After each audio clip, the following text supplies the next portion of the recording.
अपने जीवन में मैंने देखा है कि मैं कई बार बगैर चप्पल के भी स्कूल गया हुआ। हम लोग बोरे की टाँट में बैठते थे और बोरे की टाँट में अपनी बोरे की टाँट को लपेट कर हम लोग अपने बैग में रख के लाते थे, बस्ते में रख कर लाते थे और उसके बाद दूसरे दिन ले जाके फिर उसी में बैठते थे। तो ये समय था, 90s का दौर था। उसके बाद 94 में उत्तराखंड राज्य आंदोलन, जो आरक्षण विरोधी आंदोलन से शुरू हुआ था मंडल कमीशन के विरोध में, वहाँ से उत्तराखंड आंदोलन की शुरुआत हुई। जिस उम्र में आए थे यहाँ पे, उस समय आपकी क्या उम्र थी जब आप यहाँ पे ज्वाइन? मैं उस समय 29 ईयर्स का था। हाँ, तो अभी आप 29 साल से कितने साल के हो गए? मैं हो गया हूँ अभी 47 साल की जी। तो जो 29 साल के आप एकदम युवा आए थे, उस समय का दृष्टिकोण एकदम अलग होगा आपका। हाँ, आज जोश बहुत ज्यादा था। हाँ, जोश था। अब इतनी उम्र हो गई, इतना अनुभव हो गया है, तो अब दृष्टिकोण बदल गया होगा। हाँ। तो किस तरह से देखते हैं इस यात्रा को? अभी 12th में पढ़ता था, मैं इंडियन आर्मी में भर्ती हो गया था और उसके बाद मैंने इंडियन आर्मी में 20 साल सेवा की और मैं हवलदार के पद से रिटायर हुआ हूँ। उसके बाद फिर मैंने घर आके यहाँ पर तैयारी की टीचर की और 2015 में मेरा लोक सेवा आयोग से प्रवक्ता राजनीति विज्ञान के पद पर चयन हो गया था। नमस्कार दोस्तों, स्वागत है आपका गाँव वाला यूट्यूब चैनल के एक और वीडियो पे। आज की वीडियो में भी मैं आपको जो हमारे सर लोग हैं, पुराने स्कूल के अध्यापक, GIC सलौज के अध्यापक जो थे, उनकी वीडियो दिखाने वाला हूँ। 2-3 वीडियो मैंने आपको पहले भी दिखाई, तो मैं सोच रहा था कि इसको थोड़ी देर बाद रिलीज़ करूँगा, लेकिन फिर बहुत देर बाद रिलीज़ करना थोड़ा आउट ऑफ कॉन्टेक्स्ट टाइप का हो जाता है, तो इसलिए थोड़ी बातचीत उनसे की थी, उसी को आज अपने वीडियो में दिखा रहा हूँ। तो पलियाल सर, दुसाद सर और गेड़ा सर की ये बातचीत है। उम्मीद है कि आपको ये अच्छी लगेगी। जब तबादला उनका हुआ था उसके बाद ये बातचीत हुई थी, तो उनके अनुभव को मैंने जानने की कोशिश की। तो बिना देरी के आज की वीडियो को शुरू करते हैं। अभी तक आपने यूट्यूब चैनल गाँव वाला को अगर सब्सक्राइब नहीं किया है तो कर लीजिए। शुरू करते हैं आज की एक खास वीडियो। तो ये है हमारे अध्यापक पलियाल जी, आज इनका तबादला यहाँ से हो गया है। सर, कहाँ पे आप ज्वाइनिंग कर रहे हैं? राजकीय उच्चतर माध्यमिक विद्यालय भोला सैन धौलादेवी ब्लॉक में ही पड़ता है। ये धौलादेवी से लगभग 11 किलोमीटर की दूरी यहाँ पर है। दूरस्थ ग्रामीण क्षेत्र है। मैंने इस विद्यालय से स्थानांतरण मांगा था अनुरोध के आधार पर, और मुझे खुद ही पता नहीं है कि मैंने क्यों मांगा। थोड़ा सा उसमें एक लालच था कि मेरे घर की दूरी कम हो जाएगी, घर में बूढ़ी माँ है, तो उस चक्कर में मैंने ये अनुरोध के आधार पर ट्रांसफ़र लिया और मुझे भुनला सैम हाई स्कूल मिला है, वहाँ पर सेवा का अवसर मिलेगा। तो सर, कितनी उम्र में आप यहाँ पे ज्वाइनिंग हुई थी आपकी? मेरी 27 वर्ष की उम्र में मैं यहाँ पर आया था और अभी 18 साल के बाद लगभग मैं जा रहा हूँ यहाँ 45-46 साल की उम्र में, 46-47 साल की उम्र में। तो उस समय युवा थे, एक अलग जोश था, कुछ करने का जज्बा था और बच्चों के लिए प्रयास किया। आज हमारे बच्चे जो हैं याद करते हैं तो काफ़ी अच्छा लगता है कि हमारी जो असली पूंजी है वो हमारे बच्चे हैं। उन्हीं से हम अपना आकलन कर पाते हैं। ज़िंदगी में जो कुछ कमाना या गंवाना है वो केवल और केवल हमारे विद्यार्थी हैं। आगे पीछे युवा, जब आप थे युवा से अभी तक आप मतलब एक उम्र हो गई है, काफ़ी अनुभव हो गया है, तो कितना दृष्टिकोण आपका बदला है? देखिए, दृष्टिकोण, उस समय गुस्सा जल्दी आता था और बच्चे अगर गलती करते थे तो अपने बचपन के दिन याद आते थे कि जिसमें हम बचपन में गलती करते थे तो हमारे टीचर जिस तरह से हमको सजा देते थे, वही दृष्टिकोण अपने दिमाग में आता था कि हमने भी इनके साथ में वैसे ही करना है, तभी ये बच्चे सुधरेंगे। लेकिन जैसे जैसे समय बढ़ता गया और अनुभव बढ़ता गया, वैसे वैसे गुस्सा कम और बच्चों को किस तरह से ट्रीट करना है, कैसे उनको आगे ले जाना है, ये संभावनाएं ज़्यादा बढ़ी जीवन में। और प्रयास किया कि गुस्से के बजाय प्यार से अगर बच्चों से करवाया जाए तो ज़्यादा अच्छा काम हो सकता है। कुछ सर अपने स्कूलिंग और कॉलेज के बारे में बताएं। मैं दूरस्थ ग्रामीण क्षेत्र, जहाँ पर 2019 में रोड आ रखी है, ऐसे गांव से बिलोंग करता हूँ। तो आप कल्पना कर सकते हैं कि कितनी दूर का गांव मेरा होगा। मैं एक बहुत गरीब परिवार से संबंध रखने वाला हूँ। मेरे पिताजी मजदूरी का काम किया करते थे और अपने जीवन में मैंने देखा है कि मैं कई बार बगैर चप्पल के भी स्कूल गया हुआ। हम लोग बोरे की टाँट में बैठते थे और बोरे की टाँट में अपनी बोरे की टाँट को लपेट कर हम लोग अपने बैग में रख के लाते थे, बस्ते में रख कर लाते थे और उसके बाद दूसरे दिन ले जाके फिर उसी में बैठते थे। तो ये समय था, 90s का दौर था।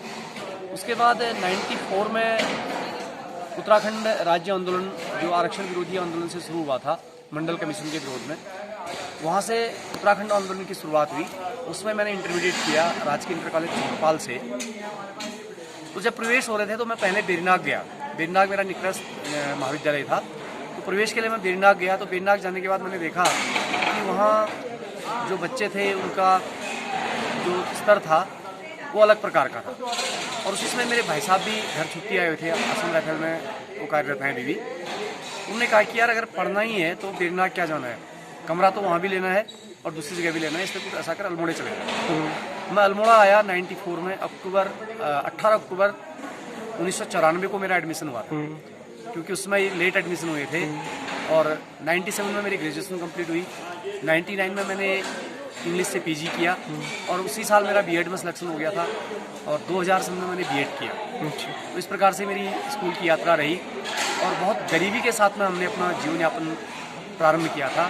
तो उसी गरीबी को याद करते हुए, उसी माँ बाप की मेहनत को याद करते हुए मैं जब आजकल यहाँ अपने बच्चों से यहाँ बात करता हूँ विद्यालय में, या करता था इन बच्चों से, तो मेरी नज़रों में हमेशा उनके माँ बाप रहते थे। क्योंकि अगर बच्चा असफल होता है तो बच्चा नहीं असफल होता है, सबसे बड़ी असफलता का प्रभाव उसके माता पिता पर पड़ता है, बच्चे पर तो उसके बाद पड़ता है। लेकिन असली फेलियर माँ बाप का होता है, जो रात दिन मेहनत करके अपने बच्चे को आगे बढ़ाने का काम करते हैं। तो इसलिए अपनी गरीबी और मजबूरी को देखते हुए मैं हमेशा इन गरीब बच्चों की सेवा करने के लिए तत्पर रहा। और मैंने एक संकल्प और अपने मन में किया हुआ है, अगर ऊपर वाला चाहेगा तो ज़रूर वो संकल्प भी पूरा होगा, कि मैं 4 साल अपने जीवन के, मेरी सेवा के जो 4 साल होंगे, मैं कहीं ऐसी जगह में कार्य करना चाहूँगा जहाँ कोई आदमी नहीं जाना चाहता है। जिस विद्यालय में लोग जाने से कतराते हैं, मैं ऐसी जगह में जाके लोगों की सेवा करना चाहूँगा, जिससे कि उन दूरस्थ क्षेत्र के जो गरीब बच्चे हैं उनकी सेवा करके मैं अपने जीवन को धन्य करूँ। तो सर ये बताएं, एक छात्र के तौर पे भी और एक शिक्षक के तौर पे भी आपने पिछले इतने सालों में शिक्षा विभाग में क्या क्या अंतर देखे हैं? 2000 सन से शिक्षा की यात्रा प्रारंभ की।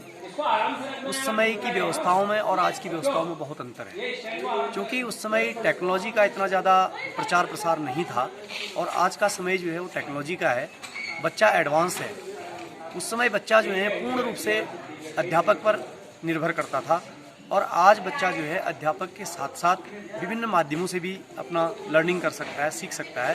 पर जो आज की व्यवस्थाएं हैं उनमें से अगर बच्चा मोबाइल पर, इंटरनेट पर ज़्यादा व्यस्त रह रहा है, तो मेरी निवेदन रहेगा गार्जियनों से कि उसके व्यस्तता का कारण ज़रूर जानें।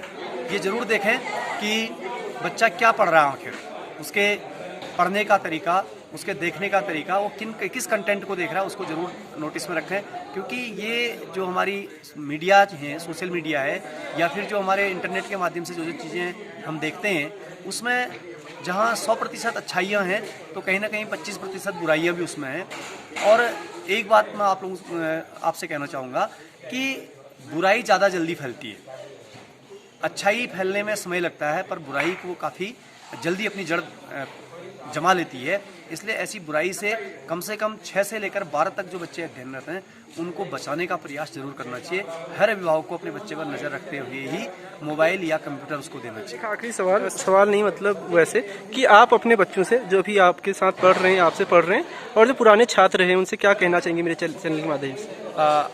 मेरा एक ही बात कहनी होगी कि जो भी बच्चे अभी पढ़ रहे हैं या पढ़ के चले गए हैं, अपने आप को भगवान की बनाई हुई सबसे उत्तम कृति मानिए। आप सबसे श्रेष्ठ हैं। अपने मन में किसी दूसरे के द्वारा कही गई बातों से हीन भावना कभी मत लाइए। आपको ऊपर वाले ने एक स्पेसिफिक पर्सन बना के इस दुनिया में भेजा हुआ है।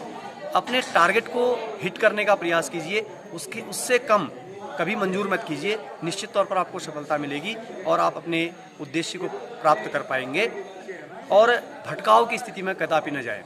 दूसरी बात, जिस संस्थान से आप अध्ययन कर रहे हैं उस संस्थान को आप आजन्म याद रखिए। गुरुजनों के बताए हुए मार्ग पर हमेशा चलने का प्रयास कीजिए। माता पिता का आदर कीजिए। अपने माता पिता के दिल को कभी दुखाने का प्रयास मत कीजिए। जिस बच्चे ने अपने माँ बाप के दिल को नहीं दुखाया, अपने गुरुजनों का सहयोग किया, वो बच्चा हमेशा अपने लक्ष्य को प्राप्त करेगा, ऐसा मेरा मानना है। धन्यवाद। बहुत बहुत धन्यवाद सर। तो दोस्तों, अभी हमारे गुरुजी हैं श्रीमान रमेश सिंह दोसाझ जी। दोसाझ सर, कैसे हैं आप? ये बताएं, आप इतने साल आपने यहाँ पे मतलब शिक्षक का कार्य किया, तो कैसा लग रहा है अभी जाते हुए? जाते हुए तो बहुत बुरा लग रहा है मुझे। 18 साल से मैं यहाँ पर काम कर रहा हूँ और इन बच्चों को छोड़ने का बिल्कुल भी मन नहीं था मेरा। लेकिन अब परिस्थिति जन्य चीज़ें हुई हैं और मुझे नज़दीक जाना है। मेरी माँ भी बूढ़ी हो गई है, तो उसको देखने के लिए मेरी जिम्मेदारी भी है। तो जब आप मैं सोच रहा हूँ कि मैं जल्द नज़दीक चला जाऊँगा, उनकी देख रेख हो जाएगी। तो सर जैसे आप जिस उम्र में आए थे यहाँ पे, उस समय आपकी क्या उम्र थी जब आप यहाँ पे ज्वाइन? मैं उस समय 29 ईयर्स का था। हाँ, तो अभी आप 29 साल से कितने साल के हो गए हैं? मैं हो गया हूँ अभी 47 साल में जी। तो जो 29 साल के आप एकदम युवा आए थे, उस समय का दृष्टिकोण एकदम अलग होगा आपका। हाँ। आज जोश बहुत ज़्यादा था। हाँ, जोश था। अब इतनी उम्र हो गई, इतना अनुभव हो गया है, तो अब दृष्टिकोण बदल गया होगा। तो किस तरह से देखते हैं इस यात्रा को अभी?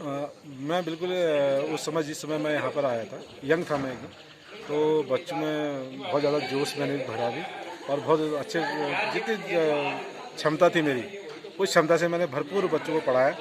और धीरे धीरे क्या हो जाता है, आदमी की एनर्जी कम हो जाती है। हाँ, जैसे जैसे एज बढ़ती है, जैसे अभी 45 प्लस हो गया हूँ, तो पढ़ाने का तो पूरा अनुभव हो गया है, सब याद हो गया, बच्चों को पढ़ाने में कोई दिक्कत नहीं। और बच्चे भी बहुत अच्छे हैं, बहुत अच्छा रिस्पॉन्स भी देते हैं बच्चे। लेकिन मेरी व्यक्तिगत समस्या भी है, इस वजह से मुझे जाना पड़ा, नहीं तो मैं जाता नहीं इस विद्यालय से। इस विद्यालय को छोड़ने में बहुत ज़्यादा दुख मुझे। कई बार आप बच्चों के प्रति बड़े कठोर नजर हाँ, आते बिल्कुल बिल्कुल नजरिया रखता था मैं।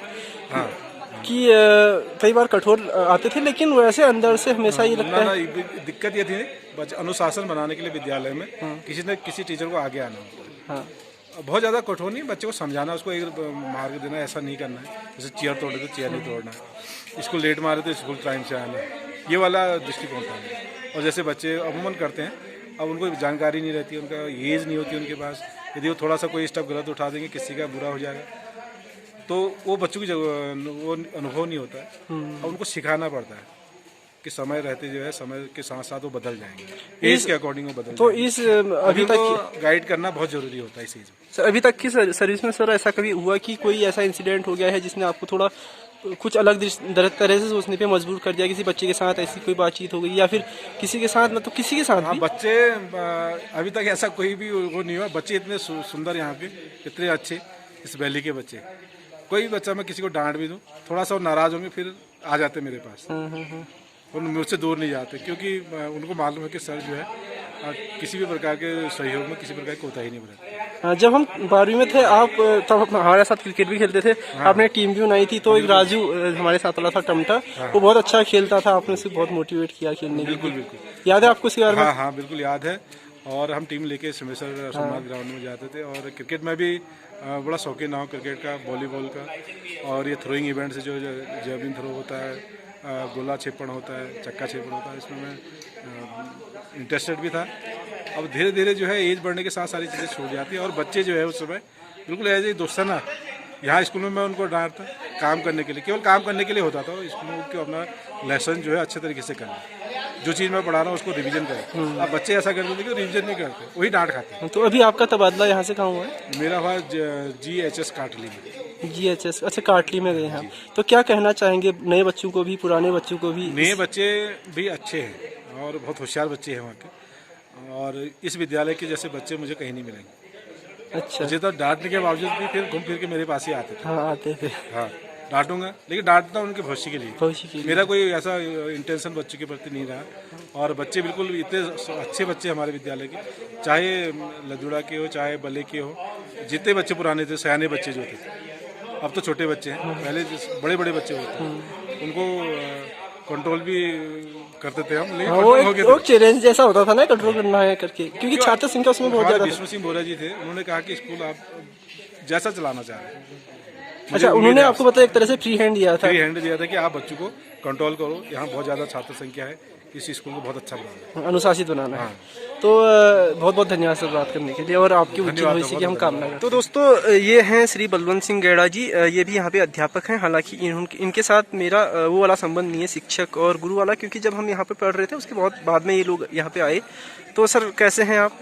मैं बिल्कुल ठीक हूँ। बताएं सर कुछ अपने बारे में, और कैसा लग रहा है आपको यहाँ से तबादला होने के बाद? यहाँ पर बहुत अच्छा लगा मेरे को, और मैं सबसे पहले अपने बारे में बताना चाहता हूँ। और मेरा जो मूल निवास है बागेश्वर, कमेडी देवी मेहरोड़ी करके है, और वहाँ पर चतुरानी एक गांव है, उसमें मैं रहता हूँ।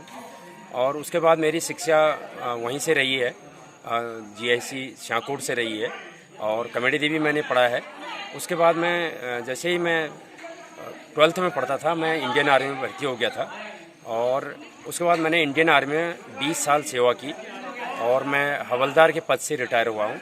उसके बाद फिर मैंने घर आके यहाँ पर तैयारी की टीचर की और 2015 में मेरा लोक सेवा आयोग से प्रवक्ता राजनीति विज्ञान के पद पर चयन हो गया था और उसके बाद मेरे को जो प्रथम पोस्टिंग मिली वो बागेश्वर में GIC असू करके नाम है, असू तरमोली करके, वहाँ पर मेरी फर्स्ट पोस्टिंग हुई और मुझे इस विभाग में आने से बड़ा खुशी हुई। इंटरव्यू में मुझे बता दिया गया था कि आप बड़े अच्छी जगह पर जा रहे हैं और ये बहुत सारी चीज़ें मेरे को पॉजिटिव डायरेक्शन वहीं से मिलने लग गई थी। बाद में जैसे ही रिजल्ट आया और रिजल्ट में मैं काफ़ी अच्छे अंकों से पास हुआ, वहाँ पर लोक सेवा आयोग से मेरा चयनित होकर मैं बागेश्वर में गया, तो बागेश्वर भी मुझे बहुत अच्छा लगा और मैंने पहले वहीं यही देखा कि मेरे बहुत सारे जो गुरुजी लोग हैं, प्रोफेसर हैं, बहुत सारे सीनियर, उनसे भी मैं मिलते रहा। उन लोगों ने मेरे को यही शिक्षा दी कि गरीब बच्चे पढ़ते हैं सरकारी स्कूलों में, उन पर ज़्यादा ध्यान देना है और उन बच्चों पर हमने बहुत फोकस किया और वहाँ पर बागेश्वर में कम से कम 8 से 10 बच्चे अनाथ बच्चे थे जिनके माता पिता नहीं थे और मैंने प्रिंसिपल सर से ये वादा किया कि जब तक ये बच्चे पढ़ेंगे तो फीस मैं पे करूँगा इनका, और मैंने 5 साल तक इनकी फ़ीस भी पूरी अदा की। एक बच्ची वहाँ पर जब इंटर पास करके गई, इतना आंसू बहा के गई, अगर आज ये सर नहीं होते तो मैं इंटर पास नहीं कर पाती। मैं अनाथ बच्ची थी, उसके मम्मी पापा नहीं थी और उसके दादा और दादी उसको संभालते थे, काफ़ी गरीब हालात थी और वहाँ पर भी हमने बड़े अच्छे अच्छे काम किए। बच्चों को आर्मी के बारे में बहुत ज़्यादा शिक्षा दी और मेरे कार्यकाल में कम से कम 5 बच्चे वहाँ से सेलेक्ट होके आर्मी में गए और मुझे भी बड़ी खुशी लगी। उसके बाद विभाग के द्वारा एक CBSE पैटर्न करके अटल उत्कृष्ट नाम से CBSE के स्कूल बनाए गए। उस स्कूल में आने के लिए टीचरों की एक परीक्षा ली गई, विभागीय परीक्षा। उस विभागीय परीक्षा में मैं शामिल हुआ और अच्छे अंकों से पास होकर मैं फिर यहाँ पर GIC सलौंज में पोस्टिंग हुआ। तो जी गैड़ा माँ साहब के बोलते बोलते मेरा मोबाइल हो गया था स्विच ऑफ, उसके लिए क्षमा चाहूँगा, तो उनकी बात थोड़ी अधूरी रह गई। तो फिलहाल आज की वीडियो को यहीं पे समाप्त करते हैं और मिलते हैं आपको एक नई वीडियो के साथ कल सुबह फिर से 8 बजे। तब तक के लिए tata bye bye, take care, अपना ख्याल रखिए, जय श्री राम, टाटा।